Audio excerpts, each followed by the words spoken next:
जय हिंद प्यारे साथियों। आज आपके बीच फिर से एक नया टॉपिक। आज का जो टॉपिक होगा हमारा वो होगा टिश्यू के बारे में, ऊतक के बारे में। तो हम बात करेंगे यहाँ पर टिश्यू की। टिश्यू क्या है? तो टिश्यू कोशिकाओं के समूह को टिश्यू कहते हैं। A group of cell is called tissue. Okay दोस्तों, और स्टडी ऑफ टिश्यू इसे क्या बोलेंगे हम? हिस्टोलॉजी। मतलब कोशिका उसके टिश्यू के अध्ययन को क्या बोलेंगे? हिस्टोलॉजी। ओके दोस्तों, अब आगे बात करेंगे major levels of organisations in the human body कि कोशिका जो हमारा टिश्यू है वो कहाँ पर आता है। सबसे पहले हमारा क्या होता है? एटम्स, फिर एटम्स के बाद मॉलिक्यूल्स बनते हैं, फिर मॉलिक्यूल्स के बाद सेल्स बनती है, फिर सेल्स के बाद बनते हैं हमारे टिश्यू, और टिश्यू से बनेगी हमारी ऑर्गन, ऑर्गन से बनेंगे ऑर्गन सिस्टम, फिर बनेगी हमारी ह्यूमन ऑर्गेनिज्म। ओके दोस्तों, तो एक बार फिर बता देता हूँ। सबसे पहले बनेगा हमारा एटम्स, फिर मॉलिक्यूल्स, फिर सेल्स, फिर सेल से बनेगा टिश्यूज़, फिर ऑर्गन सिस्टम, और फिर बनेगा हमारा ह्यूमन ऑर्गेनिज्म। ओके दोस्तों, अब बात करेंगे आगे कि टिश्यू के कितने प्रकार हैं। तो टिश्यू मुख्य रूप से 4 प्रकार के होते हैं। नंबर 1 पर आता है हमारा एपिथेलियल टिश्यू, नंबर 2 पर आता है कनेक्टिव टिश्यू, और नंबर 3 पर आता है मस्कुलर टिश्यू, और नंबर 4 पर आता है हमारा न्यूरल टिश्यू, यानी कि न्यूरल टिश्यू। ओके दोस्तों, अब इनको एक एक पढ़ेंगे हम। सबसे पहले पढ़ेंगे एपिथेलियल टिश्यू के बारे में।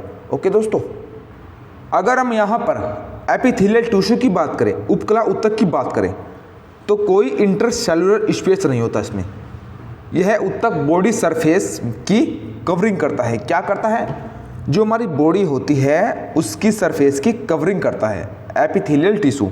ओके, और यह भी 2 प्रकार के होते हैं। सबसे पहले सरल उपकला ऊतक, और नंबर 2 पर आएगा हमारा जटिल उपकला ऊतक। तो इनके बारे में पढ़ेंगे। हमारा सरल उपकला ऊतक क्या है? सिंपल एपिथेलियल टिश्यू क्या है? यह एक परत से बना होता है, शरीर गुहा के आवरण में नलियों में पाया जाता है। ओके दोस्तों, आगे जटिल उपकला ऊतक क्या है हमारा?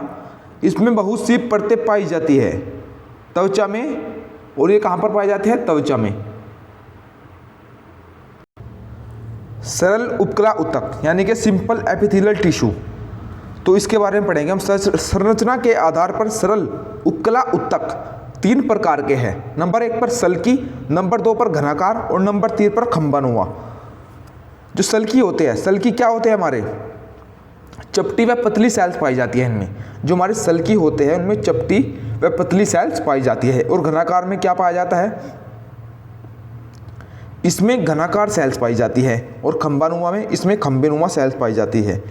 बल्कि जो हमारा खंबानुमा सेल्स होती है, खंबानुमा ऊतक होता है, इसमें केंद्रक नीचे की तरफ होता है। ओके दोस्तों, अब आगे चलेंगे। अब नंबर 2 पर आता है हमारा सरल मतलब संयोजी ऊतक, कनेक्टिव टिश्यू। सबसे ज़्यादा पाया जाने वाला ऊतक जो अंगों को जोड़ता है और मजबूती प्रदान करता है। नंबर 2 पर इस प्रकार के ऊतक में कोशिकाओं के बीच का स्थान ज़्यादा होता है। क्या होता है? इस प्रकार के ऊतक में जो हमारी सेल्स होती है उनके बीच का जो स्थान होता है वो थोड़ा ज़्यादा होता है। आगे कोशिकाओं के बीच में भरे गैप को मैट्रिक्स कहते हैं। क्या कहते हैं? मैट्रिक्स। ये तो क्वेश्चन भी आ जाता है हमारा टीजीटी में कि मैट्रिक्स कैसे कहते हैं। तो मैट्रिक्स होता है हमारा जो कोशिकाओं के बीच का स्थान होता है, उसे मैट्रिक्स बोलते हैं। ओके फ्रेंड्स, अब आगे चलेंगे। इसके 4 प्रकार होते हैं। नंबर 1 पर कार्टिलेज, नंबर 2 पर एडिपोज टिश्यू, नंबर 3 पर ब्लड, नंबर 4 पर आएगा हमारा बोन्स। तो अब एक एक के बारे में पढ़ेंगे ये क्या चीज़ है। उपास्थि, नंबर 1 पर होगा हमारा उपास्थि कार्टिलेज, नंबर 2 पर होगा वसा ऊतक यानी कि एडिपोज टिश्यू, नंबर 3 पर होगा रक्त ब्लड, नंबर 4 पर होगा हड्डियाँ बोन्स। ओके दोस्तों, अब इनके बारे में पढ़ेंगे। संयोजी ऊतक का पहला भाग क्या है हमारा? कार्टिलेज। तो इसके बारे में पढ़ेंगे। यह ठोस और लचीली होती है। यह कॉन्ड्रोसाइट सेल से मिलकर बने होते हैं। ये मैट्रिक्स का स्रावण करते हैं।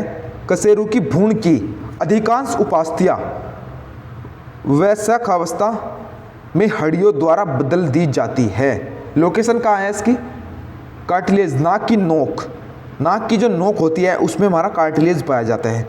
बाहरी कान, जो बाहरी कान का हिस्सा होता है उसमें हमारा कार्टिलेज पाया जाता है। शरीर के जोड़ में भी कार्टिलेज पाया जाता है, तो हमारा कार्टिलेज इन जगह पाया जाता है। ओके दोस्तों, अब आगे चलेंगे।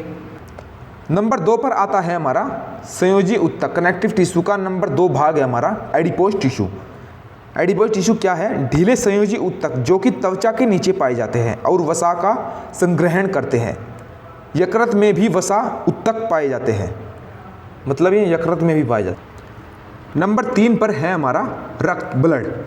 रुधिर संयोजी ऊतक एक द्रव संयोजी ऊतक है। यह प्लाज्मा, WBC, RBC व प्लेटलेट्स का बना होता है। प्लाज्मा 55%, WBC, RBC, प्लेटलेट्स 45% होती है। यह ऑक्सीजन, CO2, ग्लूकोज आदि का परिवहन करता है। कौन? ब्लड। ओके दोस्तों, अब लास्ट पॉइंट नंबर 4, हड्डियाँ, बोन्स। संयोजी ऊतक का जो चौथा पॉइंट है वो है हमारा बोन्स। हड्डी संयोजी ऊतक एक प्रकार का संयोजी ऊतक है। इसमें लचीलापन नहीं होता। यह कोमल ऊतकों और अंगों को सुरक्षा और सहयोग प्रदान करता है। इनमें कैल्शियम लवण और कोलेजन प्रोटीन पाए जाते हैं। यह ओक्टियोक्लास्ट अथवा ओक्टियोसाइट का बना होता है।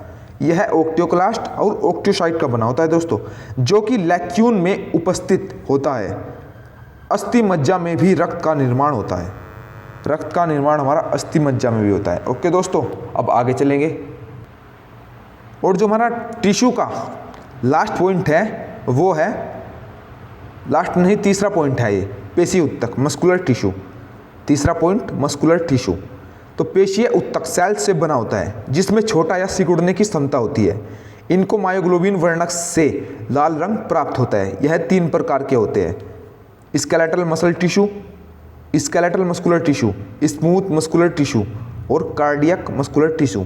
3 प्रकार के होते हैं। ओके दोस्तों, तो अब इनके बारे में पढ़ेंगे कि स्केलेटल मस्कुलर टिश्यू और स्मूथ मस्कुलर टिश्यू और कार्डियक मस्कुलर टिश्यू के बारे में। तो सबसे पहले स्केलेटल मस्कुलर टिश्यू पढ़ेंगे। हड्डी जैसी छड़नुमा आकृति होती है स्केलेटल में। ओके, और स्मूथ में क्या होती है? ये आँख की आकृति के होते हैं। कार्डियक में क्या होता है? ये हृदय के अंदर होती है और इनकी क्रिया अनैच्छिक होती है। आगे, हमेशा हड्डियों से जुड़ी रहती है स्केलेटल मस्कुलर टिश्यू। वह शरीर को गति में सहायता प्रदान करती है। और स्मूथ मस्कुलर टिश्यू क्या करता है? ये भोजन नली, अमाशय, छोटी आंत व बड़ी आंत में पाए जाते हैं स्मूथ मस्कुलर टिश्यू। ओके दोस्तों, जो हमारा स्केलेटल मस्कुलर टिश्यू है ये ऐच्छिक होते हैं। और जो हमारा लास्ट पॉइंट है वो है चौथा पॉइंट, न्यूरल टिश्यू, तंत्रिका ऊतक। तंत्रिका ऊतक तंत्रिका तंत्र के भाग होते हैं। जब बहुत सारी तंत्रिकाएं आपस में जुड़ती है तो तंत्रिका ऊतक का निर्माण करती है। ओके दोस्तों, तो आज हमने पढ़ा टिश्यू के बारे में। तो दोस्तों आज के लिए इतना ही रखेंगे। जय हिंद, जय भारत।